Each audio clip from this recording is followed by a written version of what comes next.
Wind howls across a gray Irish plain. The sky is low and heavy, and an army waits in the half-light before dawn. At the edge of the Fomorian camp, they dig a pit wide as a pond and deep to a man's chest. They pour in milk by the barrel, meal by the sack, fat by the armful, then whole carcasses of goats, sheep, and swine hacked apart and tumbled into the churning mass. The smell is overwhelming, meat and grain, salt and smoke. When the porridge is ready, they tip it into the pit until it becomes a lake of hot, bubbling stew. And at the rim of that lake, the Fomorian king, Indech, turns to a huge, round-bellied man with a hooded cloak and a club so heavy it has to be dragged behind him on a cart. "Eat," Indech says. "If you leave a drop, you die, and if you finish, we will say we were not inhospitable." According to the Middle Irish saga Cath Maige Tuired, copied in manuscripts from the 16th century but based on older material, this is how the hostile Fomorians decide to mock the Dagda, chief of the Tuatha Dé Danann, for his famous love of porridge. The Dagda looks down into the steaming pit. Then he lifts his ladle, big enough, the text says, for a man and a woman to lie together in it, and starts to eat. He eats until the meat is gone. He eats until the grains at the bottom scrape his teeth. He drags the ladle over the mud, licking up the last streaks of porridge until the pit is bare earth again. Bloated, staggering, he pulls his tunic up over his enormous belly, turns away from the Fomorians' laughter, and walks out into the night. But this is only one moment in the life of the Dagda, one scene preserved in a single saga. Where did the story of the huge, hungry, good god come from? And why did people keep telling it? You're listening to Beat Nomads, History and Myths Awakened, the show where we dive deep into the myths behind the stories, tracing them from medieval manuscripts to modern retellings, and asking what they reveal about the people who first told them. I'm your host, and today's episode is called The Good God. The Dagda, sometimes written in Dagda in Old Irish, is the great god of the Tuatha Dé Danann, the divine people of early Irish tradition. Medieval texts describe him as a father figure, a king, and a druid, a master of fertility, agriculture, and magic. He carries a club that kills with one end and brings the dead to life with the other, a cauldron that never runs empty, and a harp that can summon the seasons and play three kinds of music: joy, sorrow, and sleep. Today, we'll trace the Dagda from his earliest written appearances in Irish literature, explore how his legends shift from wise provider to comic glutton to cosmic power, and ask why his bottomless cauldron and shape-shifting harp still speak to us. Our guiding question is this: what does the Dagda's legend reveal about how medieval Irish storytellers imagined power?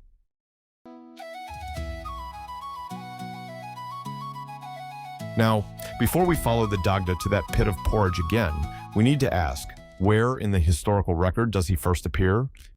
The earliest surviving written references to the Dagda come from medieval Irish manuscripts compiled by Christian monks between roughly the 11th and 14th centuries.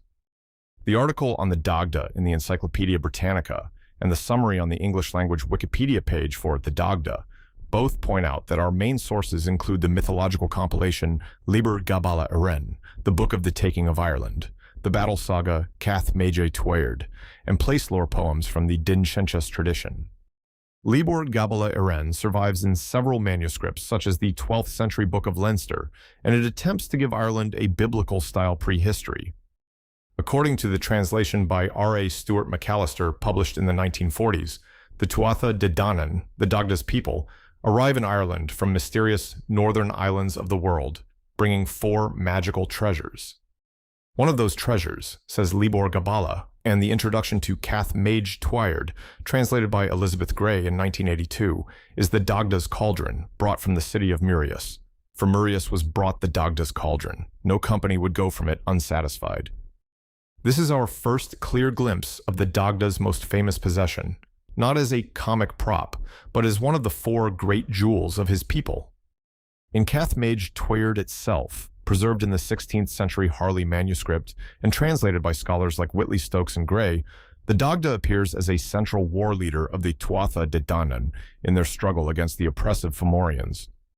The text calls him both a king and a druid, and has him boast that under his club the bones of the enemy will be as many as hailstones under the feet of horses. According to the medieval name lore tract Coir an Man, the fitness of names, the Dagda's very title means the good god.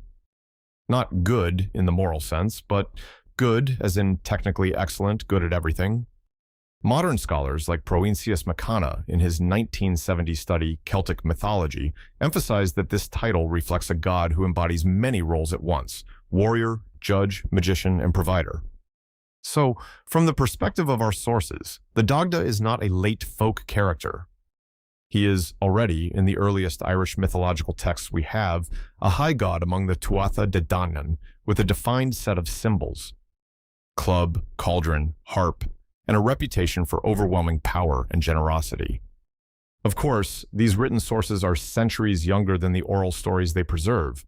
Folklorists and historians consistently caution that the Christian scribes who copied and shaped these tales were looking at the old gods through a Christian and often learned lens. The earliest manuscripts are roughly 11th century, but the stories about the Dagda likely circulated orally long before that. We simply cannot date that oral layer with precision. Still, by the time he reaches the page, the Dagda is already both cosmic and earthy, a lord of seasons and storms, and a man with a famously hearty appetite. And in those early texts lies the seed of the porridge-pit story we started with. So far, we've anchored the Dagda in medieval manuscripts and seen him framed as a powerful, good god with three great treasures. But as the stories developed, his image stretched in different directions, sometimes noble, sometimes ridiculous. To see that, we have to move from origins into motion.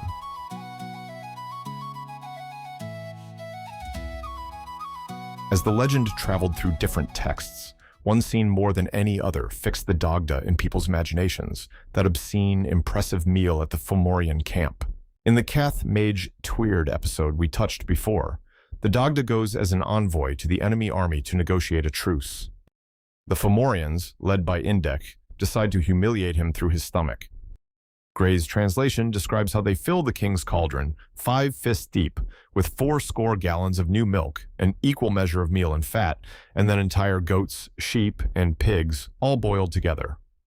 They pour this into a pit, then threaten to kill him unless he eats it all, while insisting he must also eat his fill, so he cannot later accuse them of poor hospitality.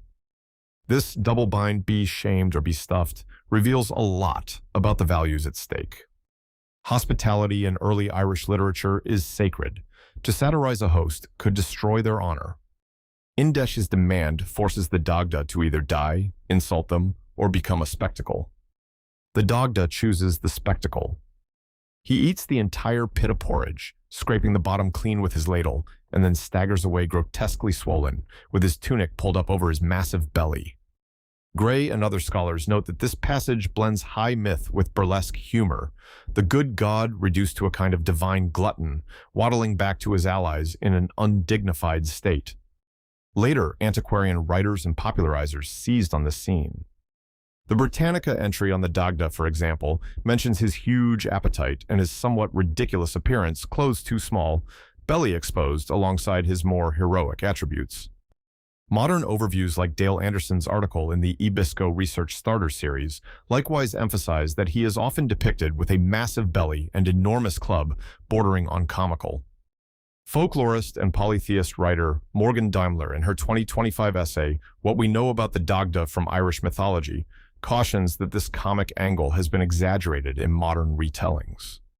Daimler points out that while the porridge-pit scene is indeed deliberately humorous, in most of the older material the Dagda is still a respected king and druid, and the same saga later has him call back the prosperity of the land after battle by summoning a magical cow. So one of the big misconceptions we need to flag here is the idea that the Dagda is essentially a buffoon, a sort of Celtic comic relief god. Modern scholarship, reading across the whole corpus, strongly rejects this flattening. Provincius Macanna stresses that the Dagda combines grotesque and solemn traits, but remains a central sovereign and magician. Daimler goes further, explicitly correcting internet claims that he is simply a huge oafish slob, noting that in many texts he is called a just king and skilled warrior. In other words, the porridge pit does not define him. It reveals the storyteller's taste for earthy humor grafted onto an already powerful figure. When we hold that scene alongside his other stories, a more complex Dagda emerges, one whose appetite is part of his role as provider. Now that we've seen the Dagda mocked for his hunger, let's turn to the objects that make him more than mortal: the cauldron he fills, the club he wields, and the harp that orders the seasons.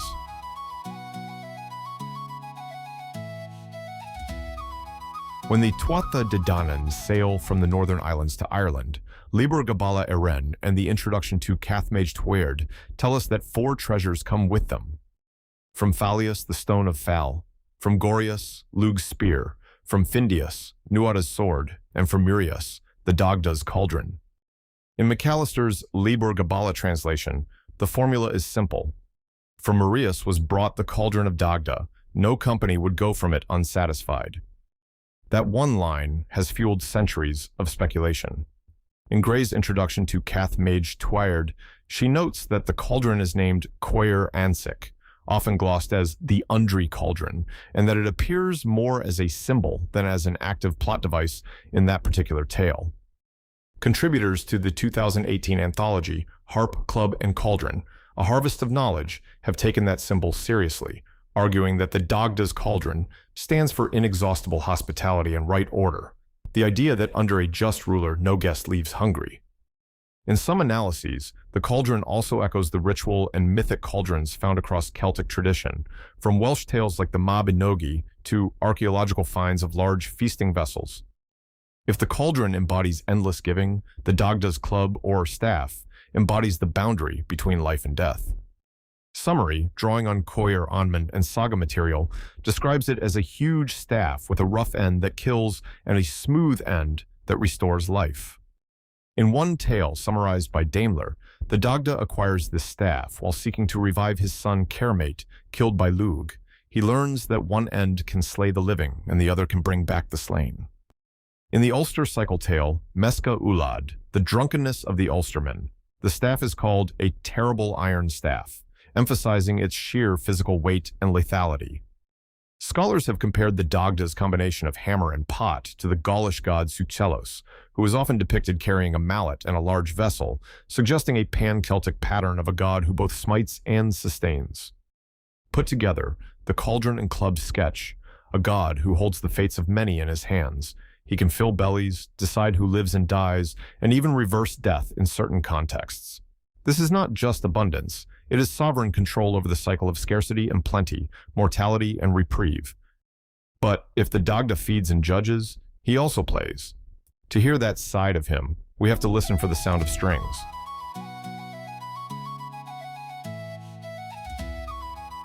In the same Cath Maige Tuired tradition that gives us the porridge-pit, another episode tells of the Dagda's harp.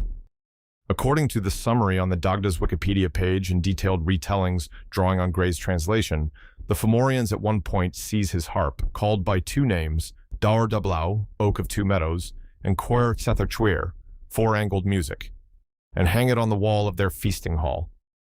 The story goes that the Dagda, along with Lug and Ogma, sneaks into that hall while the Fomorians are drinking.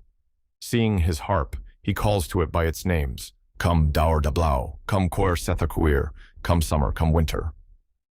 At his words, the harp flies from the wall to his hand, killing several Fomorians on the way, a violent little detail that echoes the lethal end of his club. Once the harp is in his grasp, he plays 3 strains of music. Medieval Irish musical lore, as summarized by writers like Anne Hayman and the article The 3 Noble Strains of Irish Harp Music, calls these the Giantrai, laughter music, Goltrai, weeping music, and Swantrai, sleep music. When the Dagda plays the joyful strain, the Fomorians laugh. When he plays the sorrowful strain, they weep. When he plays the sleepy strain, they fall into deep slumber, allowing him, Lug, and Ogma to walk out unharmed. Importantly, Dagda's harp is also said to put the seasons in their correct order when he plays it. That detail connects this instrument not just to human emotion, but to cosmic rhythm, the turning of summer to winter and back again. Some modern interpreters, like John O'Sullivan of the Irish pagan school, emphasize this aspect, describing the harp as the tool by which the Dagda sets and maintains right time for his people. In other words, if the cauldron organizes food and the club organizes life and death, the harp organizes time itself, both in the daily sense of moods and in the larger sense of the year's cycle. The Dagda becomes less a glutton with a spoon and more a conductor of reality's basic patterns. So far in this act, we've watched the Dagda eat his way out of humiliation, looked into his bottomless cauldron, and listened to the harp that can summon seasons. But stories about gods are never just about tools. They're about relationships, to land, to lovers, to children. To find the deeper meaning in the Dagda's legend, we need to look at who he shares his power with.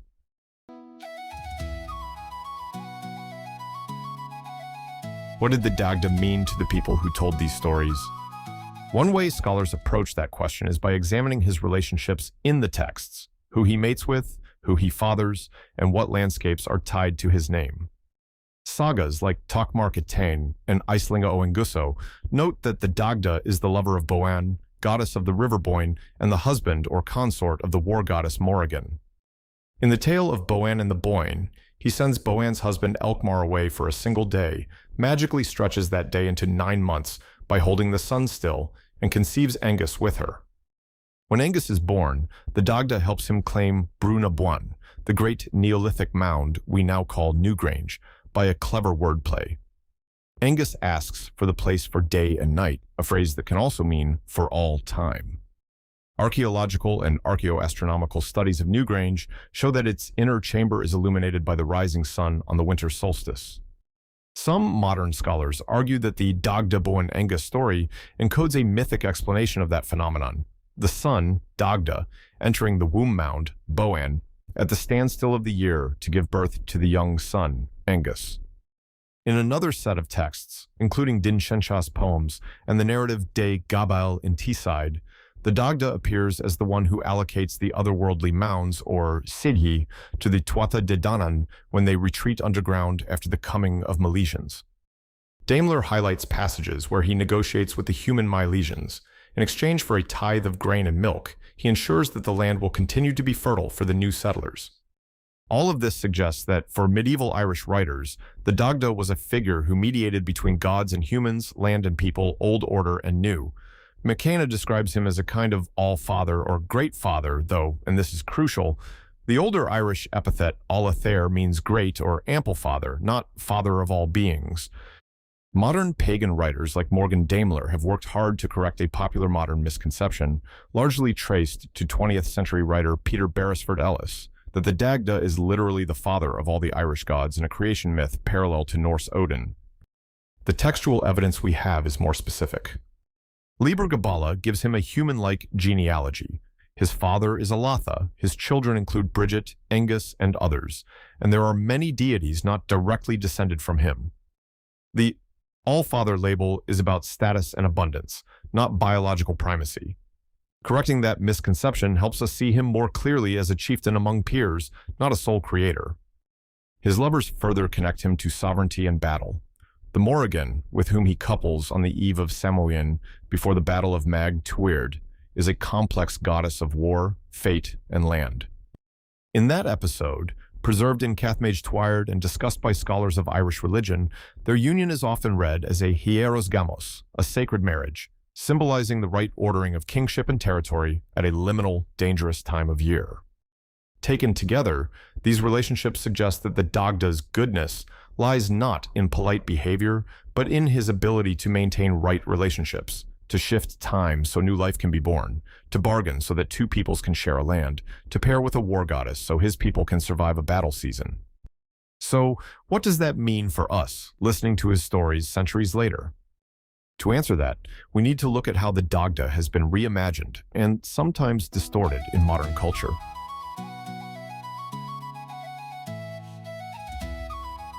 In the last few decades, the Dagda has stepped out of medieval manuscripts and into fantasy novels, role-playing games, pagan devotionals, and academic studies.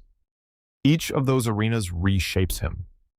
Popular mythology sites like Mythopedia and Mythical Ireland present accessible overviews, the Dagda as chief of the Tuatha Dé Danann, wielder of cauldron, club, and harp, a giant with a rough cloak and ill-fitting clothes, associated with abundance, druidry, and the otherworldly mounds of Brú na Boann.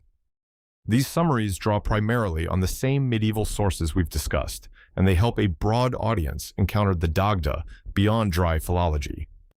At the same time, modern spiritual writers and scholars have flagged how easy it is to project contemporary ideas onto him.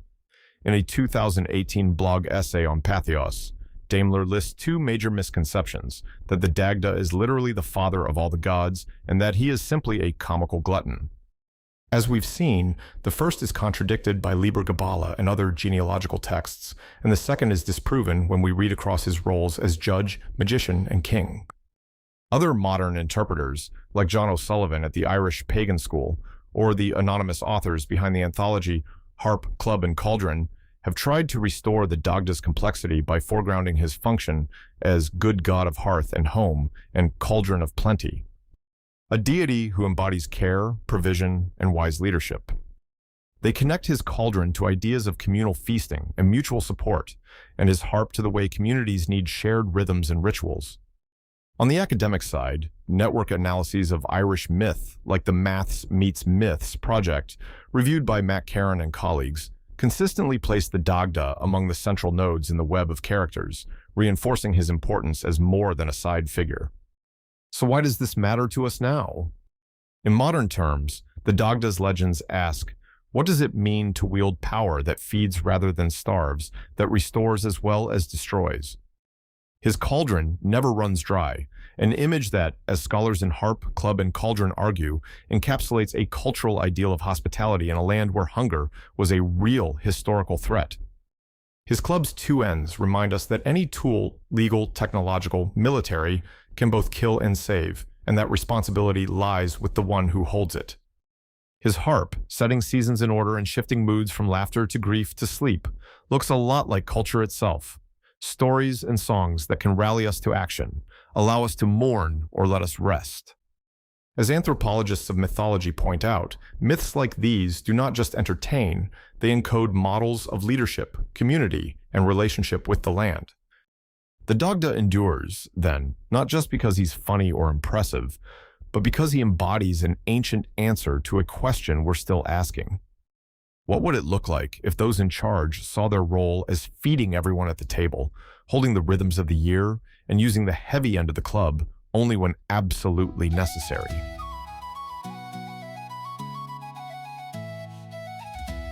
So, what have we learned? We began with a god at the edge of a battlefield, mocked with a lake of porridge and a spoon the size of a bed, a scene preserved in the medieval saga Cath Maige Tuired, where the Dagda eats his way out of humiliation and back into legend. We traced him back through Liber Gabala Erenn and other early Irish texts, where he appears as the good god of the Tuatha Dé Danann, bearer of the bottomless cauldron of Morrígan, giant club of life and death and harp that orders the seasons and moods of men.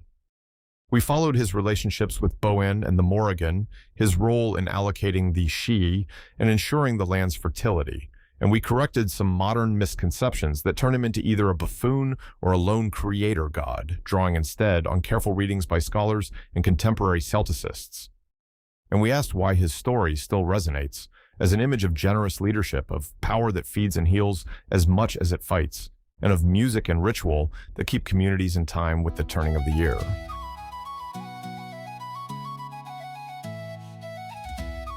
That's it for this episode of Beat Nomads, History and Myths Awakened. If you enjoyed this journey into Irish myth, the best way to support the show is to follow or subscribe in your podcast app and leave a review. It helps other listeners find these stories. Next time, we'll stay in the Irish mythological cycle, but shift our focus from the good god to a very different story. The Children of Lear, one of the three sorrows of storytelling, also known as the Three Sorrowful Tales of Erin. Until then, may your cauldrons always be full. Thanks for listening.